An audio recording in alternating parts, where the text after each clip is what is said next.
do something, they want to put it on the list. It's on the list. It's one of the things we're talking about, and I'm putting it right at the front of the list. So they pay a very big penalty for doing that, and I don't think they want to be doing it. And we'll see what happens at the end of next week, because I'll be meeting next week, as you know, along with we're stopping in Malaysia, we're stopping in South Korea, we're stopping in Japan. I'm meeting with President Xi actually in South Korea. So it'll be the first thing on the list. Yeah, please. Yes, Mr. President. On the drug boats, sir, has there been any discussion about capturing one so that you can show the amount of narcotics? We know everything about them. Yeah, Jennifer. We know everything about them.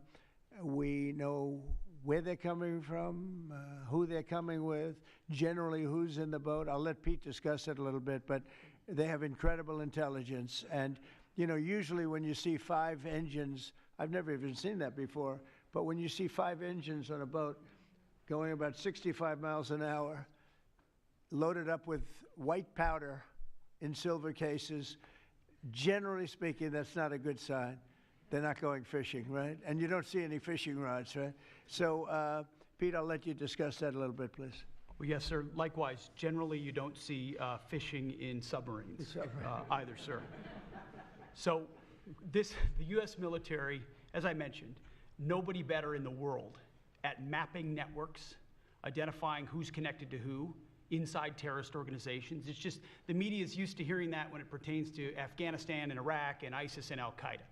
But if you reframe how you understand the world in our own hemisphere, that's exactly what these foreign terrorist organizations are. And so we will track them, we will map them, we will network them, and we will hunt them and kill them because they're trying to and they are killing and poisoning the American people.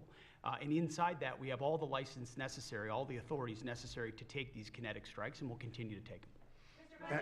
And we've been, you know, just to add, because I think it's important, we've been capturing them for years. You know, it's not like, gee, let's capture one. We've been doing that for years. For 25 years, we've been doing it. Not at a level like we're doing it now. I mean, just with the hits we're hitting, but we have much more intensity than any administration's ever had. But we've been capturing these boats for years, and they get back into the system, and they do it again and again and again, and they don't fear that. They have no fear.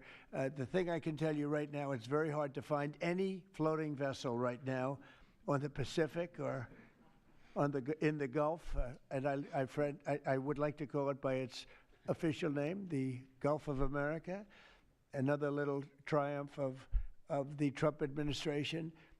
I said for years, I said, why do we call it the Gulf of Mexico?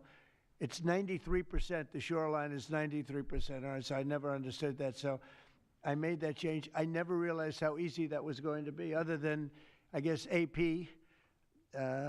fought us in court, and the judge said, but that's the name. And actually, they were sort of semi-prohibited from even covering us after that. It was pretty amazing. But we have the Gulf of America, and there are very few boats, very, very few boats, not even fishing boats, to be honest. I don't want to do that to the fishing industry, but it's been so effective.